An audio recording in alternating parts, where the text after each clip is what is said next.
This podcast is intended for mature audiences. So grow up! I'm Leslie, and I'm a storyteller. But these aren't just any stories. These are my stories, untold until now. A Gen Xer who's lived through it all. The analog days, the digital dawn, and everything in between. I'm turning the mic on myself to share the true stories, the awkward moments, and the maybe you had to be there experiences that shaped who I am. From the suburban battlefields of being a childhood nobody to the existential angst of adulthood, I'm taking you on a journey through the events, the people, and the pop culture that defined my Gen X experience. This is Gen X Crossing. Episode 3. Mary Lucy Jobe. This is a more serious episode. We discuss the treatment of mental illness in the first half of the 20th century, and there are descriptions of abuse that some may find disturbing. Please use care when listening. I was almost 8, a late Saturday morning in the springtime, when I picked up the phone on the second ring.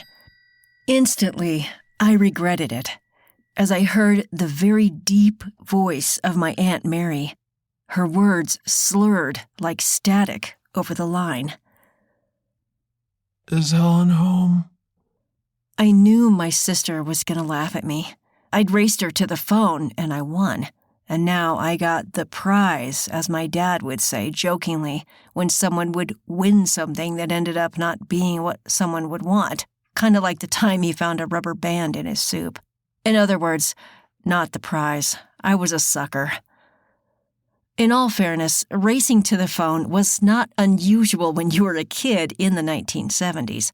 Caller ID would not be a thing for at least another decade, and it was eons before cell phones.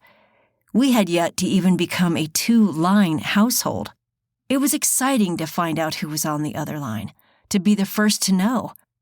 Maybe it would be my church friend Shonda inviting me over to spend the night. Maybe it was a boy calling for one of my older twin sisters. Maybe it was my Aunt Marguerite, my favorite aunt hands down, calling for my mom. I loved it when Aunt Marguerite called. But every now and then, it was Mary. Or Lois, Mom's alcoholic half-sister.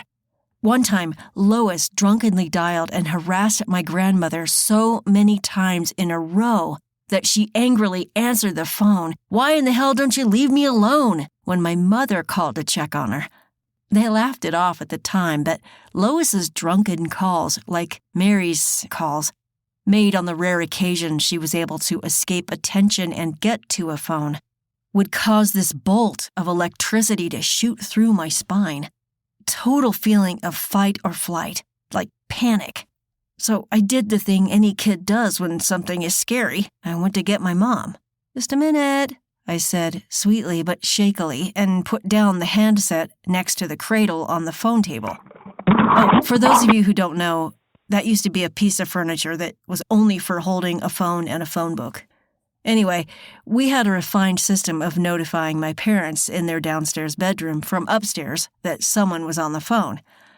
It was kind of like a white trash intercom, a hole in the kitchen floor where a gas pipe used to run before my dad took out a wall to make a hallway.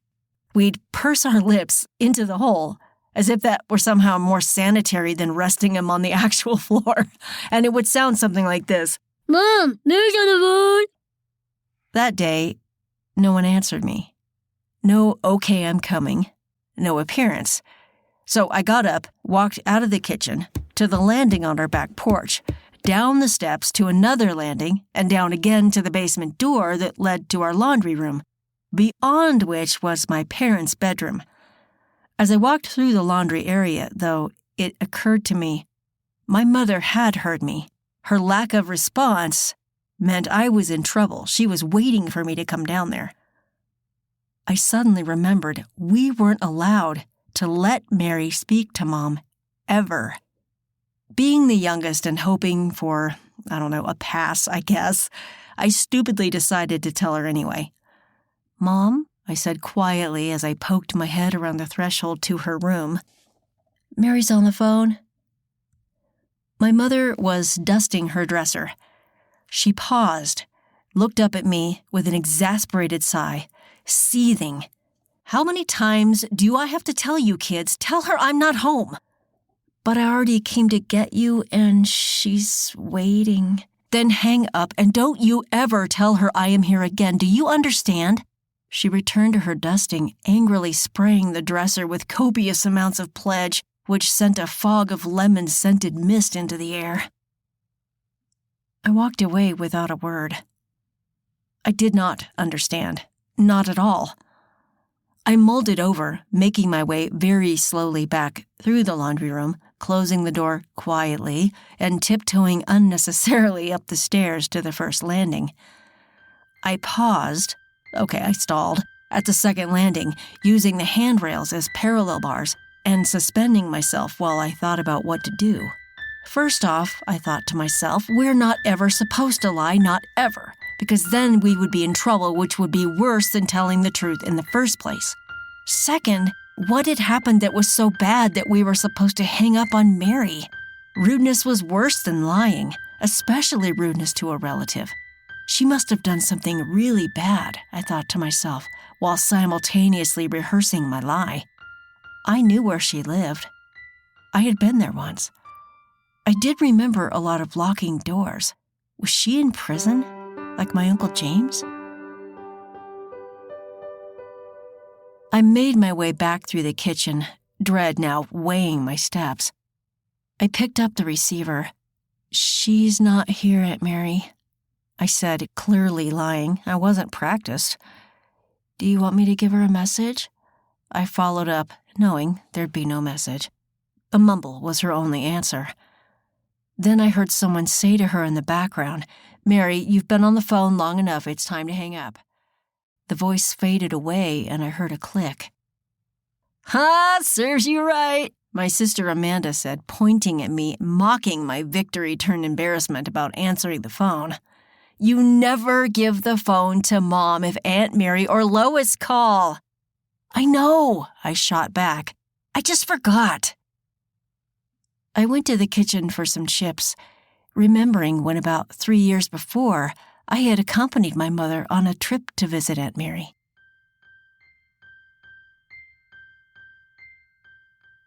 I had listened to Mom on the phone with her a few days before, jotting down her requests: shoes, a shirt, cigarettes.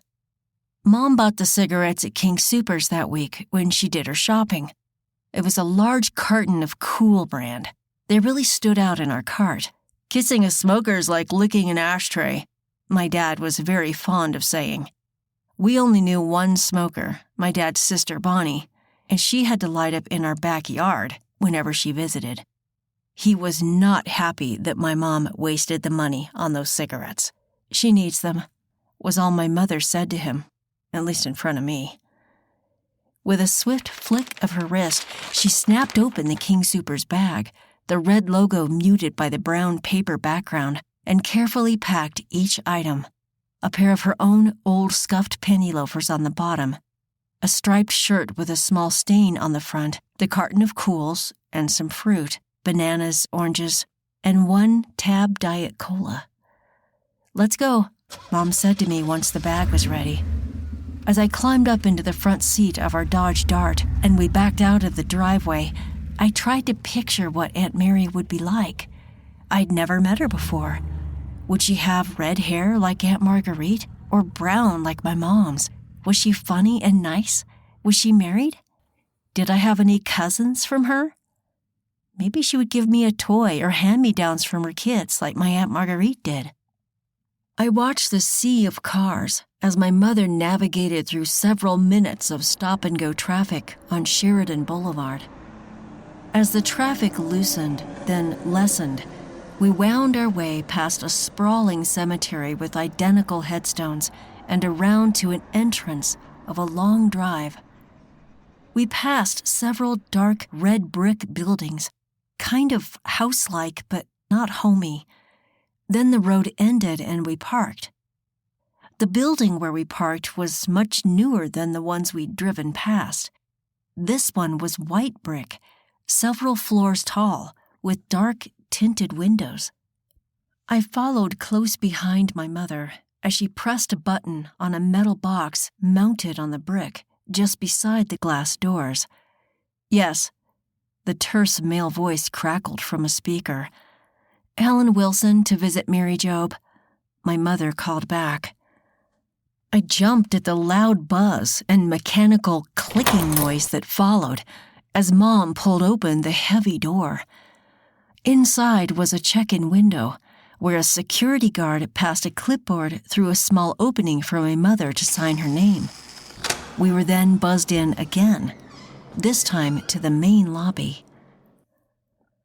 Mom directed me to climb onto the multicolored terrazzo ledge of the windowsill and sat the King Soopers bag down next to me. She told me to wait there. I panicked. "But I don't want to be here by myself." My mother was annoyed and stern. "I'll be right back. I'm just going to get your Aunt Mary. Stay right here. Don't go anywhere and don't talk to anybody." Obeying her, I stayed there as I watched her go through another set of secure doors. I scooted the grocery bag closer to me as my feet dangled and surveyed the room. Black vinyl couches with silver metal legs reflected on pristinely polished floors, people visiting quietly.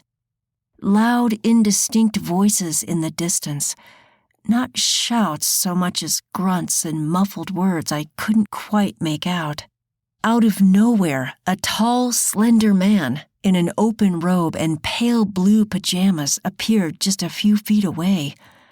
He was shuffling toward me, drooling, and I could see through the gap in his fly.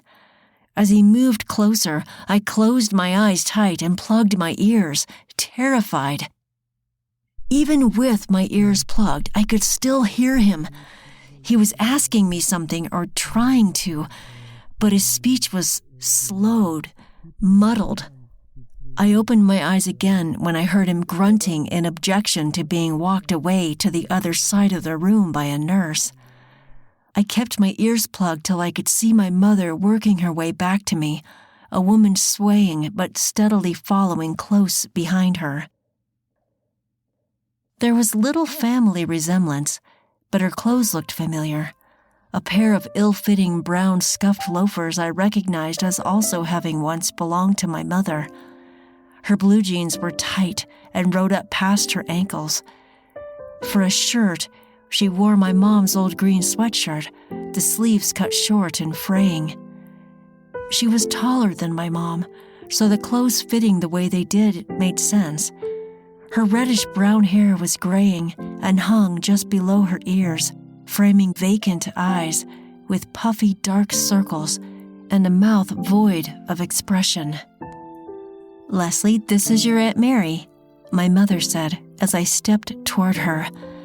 My stomach lurched with nerves, but I gave her a quick hug around the middle.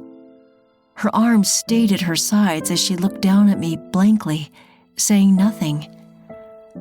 I backed away and leaned against the windowsill as they sat on one of the vinyl couches.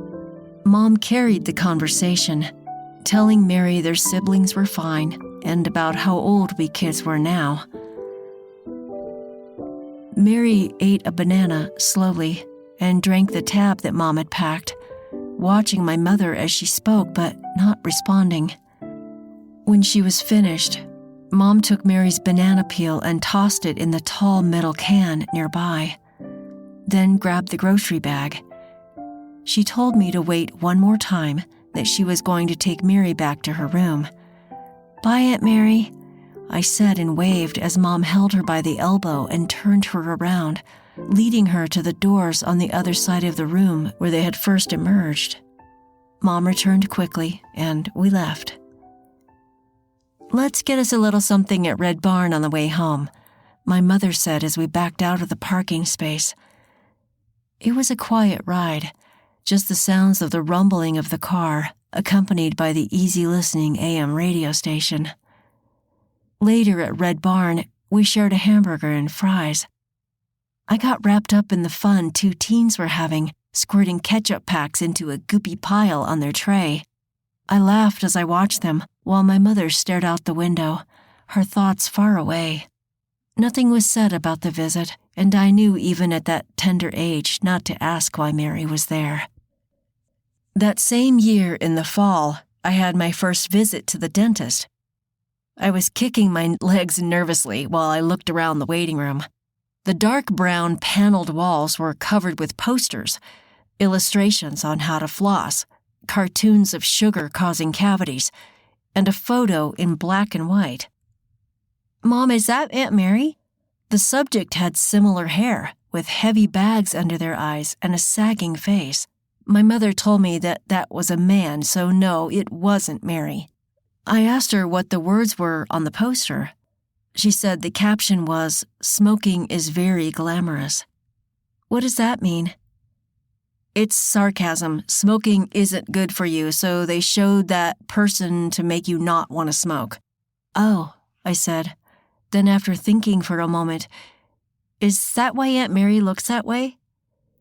Mary can't help how she looks, was Mom's answer before the hygienist called us in. After my mistake of telling my mother that Aunt Mary was on the phone, those nearly 3 years later, I only remember Mary calling 1 or 2 more times, on my watch at least. By then, I had the lie down pat. Politely, I would tell Aunt Mary that Mom wasn't home and that I didn't know when she would be, but she could leave a message if she wanted to. She would get mad and yell and slam the phone down, but I got used to it. Mercifully, one day the call stopped. I say mercifully because it gave me relief. I felt really guilty about denying my aunt. I felt bad that something was wrong with her, and I felt helpless that there was nothing I could do for her. In subsequent years, Mary's name never came up. Well, it would come up when my mom was frustrated with me for being shy or nervous about doing something, like if we were at the store and she wanted me to go talk to the customer service counter and I was too scared to do it, she would say things like, "You know, that's what your Aunt Mary started doing before she went crazy." That was the first time that words like crazy were used to describe my Aunt Mary. Then, one day, another 4 years later, my mother and I would see her again. But this time, she did not see us.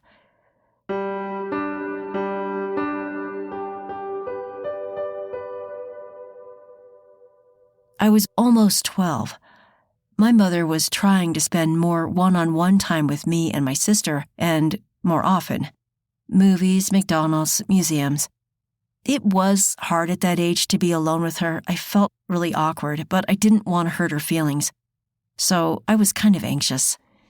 The feeling of anxiety started to dissipate some, though, when she asked me if I wanted to go with her to Heritage Square in Golden. Heritage Square was a sort of small amusement park, nestled at the base of the foothills, with Victorian-style buildings that housed old-fashioned candy shops, souvenir stores, restaurants, and even a small theater for plays. There were a few rides and even a small funhouse of science-related wonders, water that flowed upward, slanted rooms. We were enjoying ourselves, laughing and being silly, sipping on sarsaparilla, when we saw a bus pull up in the parking lot. Out came a group of slow-moving adults, accompanied by chaperones, and none other than my Aunt Mary. My mom spotted her immediately, before she even finished coming down the steps of the bus. She grabbed me by the arm and she said in a stage whisper, "Hurry, I don't want her to see us." We ran around the building behind the soda shop, scooching down and hiding in the shadow of the building until Mary passed by. Moments later, Mom stood, let out a fast sigh. "Whew, that was a close one," she said, and then added, "Well, I think I'm ready to go now. How about you?" "Yeah, I'm ready to go," I said, trying to sound like I was bored, acting like we hadn't just hidden from our own flesh and blood. I pushed away my guilt and stole a backward glance toward Mary as we made our way to the car. Mom never mentioned Mary again after that day, and the last time I heard anything about her, I was in my mid-20s living in another state. My sister called to tell me that Mary had passed away.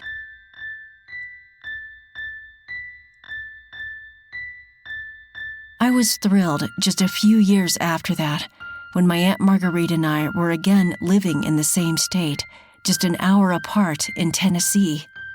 As we sat at her kitchen table, sipping sweet tea, she got up, grabbed a stack of photos from her living room, and returned. "I want to show you something." Sorting through the pile, she stopped at one I had never seen before. It was a small, rectangular, dog-eared black and white photo of a young, bright-eyed woman flirting with the camera. Her hair in pin curls looked blonde.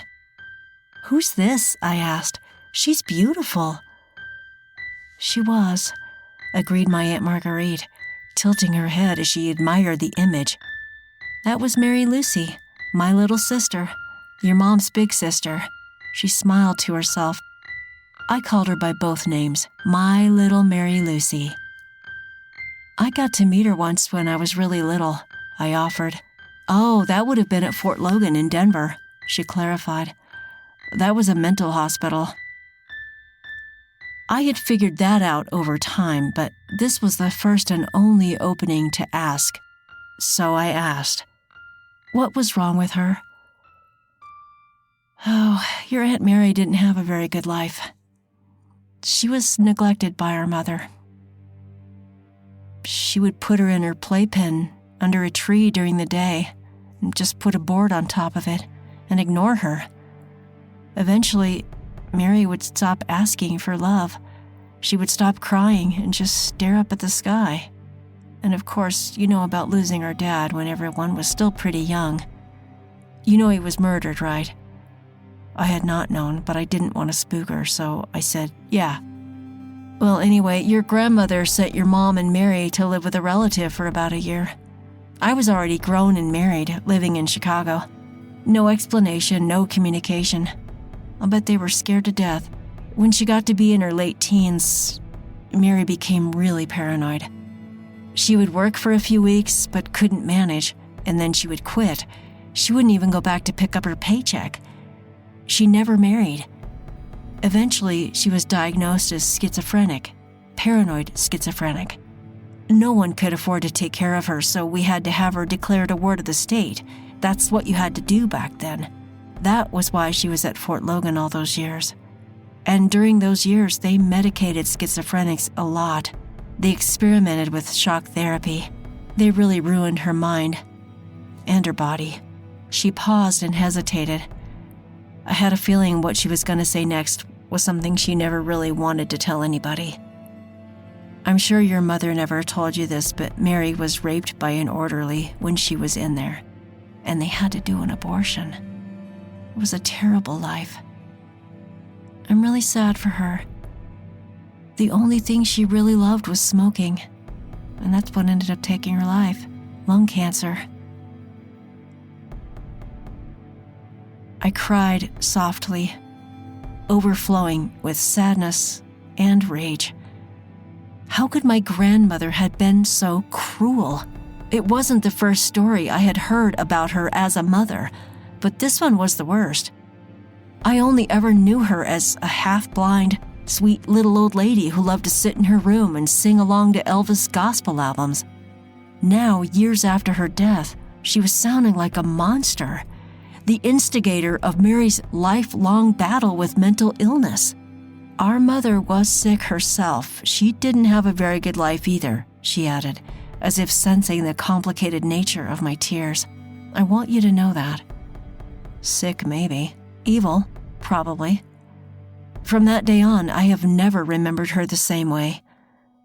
But I'm glad my Aunt Marguerite told me. I needed to know. I wanted to know. The context my Aunt Marguerite provided helped me as I came to realize why it was my mother needed distance from Mary. Like me when I was very young, my mother felt bad, helpless, sad. not taking her calls, hiding from her at Heritage Square. Those were coping mechanisms, making peace with what was and getting some peace knowing that at least her basic needs were being met. Aunt Mary was from a time and a place where, simply put in today's lingo, it was not okay to not be okay. The ability to soldier on through life's challenges and traumas was considered to be of high character. Allowing one's life circumstances to crush you was considered weak. And even worse still was to be a burden to anybody in your broken state. I understand the context, but I still hate it. I hate what became of her, and I hate the circumstances behind it. She deserves to have her story heard, even if it's a short, incomplete one. Mental illness or the need for stronger mental hygiene is not a moral failing. It is not something we need to hide or hide from. Rest in peace, Aunt Mary. You deserved so much more. If you or someone you know is struggling, please call or text 988 or chat 988lifeline.org. You can also reach Crisis Text Line by texting MHA to 741-741. This has been Gen X Crossing. There are many, many more stories to come. Some, like this one, will be sad. Some might crack you up. All of them really happened. If you want to hear more, please like and subscribe. Until next time, peace out.